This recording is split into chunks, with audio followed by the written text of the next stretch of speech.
ముఖ్యమంత్రి గారు అన్నారు, ముఖ్యమంత్రిలో సగం అన్నారు, మంచి కీలక పదవి ఇవ్వబోతున్న దయాకర్ అన్నారు. లోక్సభ అయిపోయింది, అసెంబ్లీ అయిపోయింది, ఇక నెక్స్ట్ మంత్రివర్గ విస్తరణ ఉన్నది. సో ఈ మంత్రివర్గ విస్తరణలో ఎట్లా ఉండబోతుంది? ఎమ్మెల్సీ కూడా అయిపోయినట్టే. సో ఎట్లా ఉండబోతున్నది? అయితే అది ముఖ్యమంత్రి గారు గొప్పతనం. దయాకర్ను నేను దయాకర్ వేరు కాడు అనడం అనేది ఆయన గొప్పతనం. అంతే తప్పితే నేను ఆయన సమానం అని అనుకోవడానికి ఫ్రమ్ ది బిగినింగ్ కూడా నేను ఆయన ఒకటి అని అనుకోను. ఎందుకంటే మాలాగానే ఉంటాడు, మాతో మేమున్నట్టే ఉంటాడు, ఇట్లనే ఉంటాడు. భిన్నంగా ఆలోచిస్తాడు, చాలా భిన్నంగా. తర్వాత ఆ షార్ప్నెస్ డిఫరెంట్గా ఉంటుంది. నేనైతే నేను అంత షార్ప్ అండ్ టర్నింగ్స్ కానీ ఇమ్మీడియట్ డిసిషన్స్ కానీ నేను నా లైఫ్లో చూసుకున్నా కదా, అట్లా వీలు కాదు. బట్ తను ఈరోజు రావడమే కాదు, రాష్ట్రానికి కాంగ్రెస్ ప్రభుత్వం తెచ్చిండు, తను ముఖ్యమంత్రి అయింది. సో అలాంటి క్రమంలో దయాకర్ కొంత మిస్ అయిండు అనే విషయంలో ఆయన నన్ను సమాధానపరచడానికో, లేకపోతే దయాకర్ని అందరు దయాకర్కి ఏం రావట్లేదు, దయాకర్కి ఏం రాలేదు, దయాకర్ పని అయిపోతుంది అంటే వాళ్ళకి మళ్ళీ ఒకసారి దయాకర్ని మంచి ప్రయాటిస్తున్న ముఖ్యమంత్రి అని అనడానికి ఉపయోగపడుతుంది. డెఫినెట్గా ఏది చేసినా నేను సంతోషంగానే ఉంటా. మీన్స్ ఇప్పుడు చాలామంది ఎంపీ చేస్తే బాగుంటుంది అని అన్నాడు. ఎంపీలో ఏం జరిగిందో నాకు తెలుసు. అది సరే ముఖ్యమంత్రి గారు కూడా ఏం జరిగిందనే చెప్పిండు.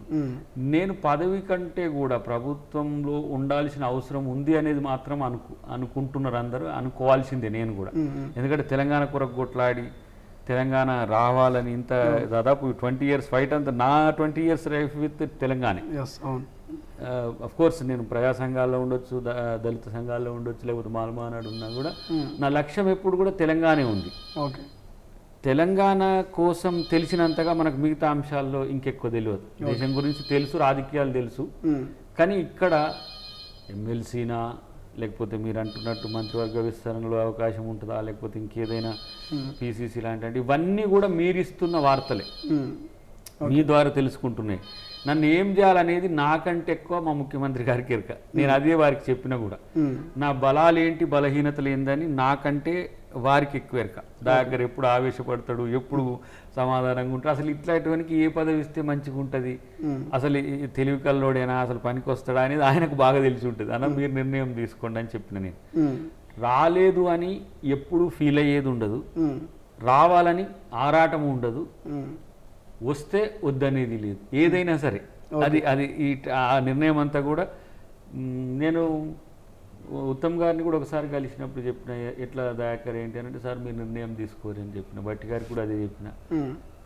అట్లా అంటే వెంకటరెడ్డి గారు కూడా అసలు వారే ఒకరోజు దీపదాస్ మున్షి గారిని పిలిచి చెప్పిండు, ఇట్లా దయాకర్ ఇట్లా సాక్రిఫైస్ చేసిండు, మనం చేయాలని పిలిచి మరి అది చెప్పిన కూడా గతంలో కూడా. సో పదవి ఇప్పుడేమో అందరూ త్యాగం చేసిండు, ఏదో త్యాగం చేసిండు అన్నట్టు అంటున్నారు. త్యాగం కంటే కూడా అవకాశం కోసం, ఆ ప్రత్యామ్నాయం కోసం ఎదురు చూపు తప్పితే ఒకటి కాదు. అట్లని చెప్పి ఎదురు చూపు అంటే వామ్మో నువ్వు ఇస్తేనే అనేటట్టు కూడా లేదు, ఇస్తారు అని కాన్ఫిడెన్స్తో ఉన్నా కాబట్టి ఇంత నింపాదిగా ఉంటున్నా.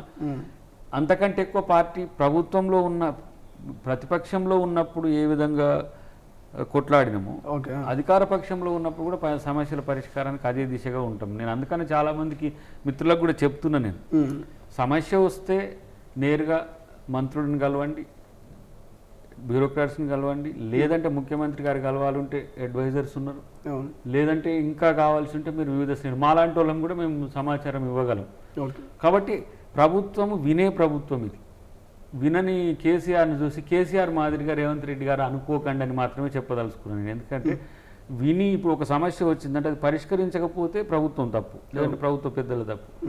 వినకుండా చెప్పకుండానే విమర్శ చేయడం వల్ల వచ్చేది ఏముండదు. అంటే అది ఏమంటాము, మీడియా కోసం చేసే హైపే.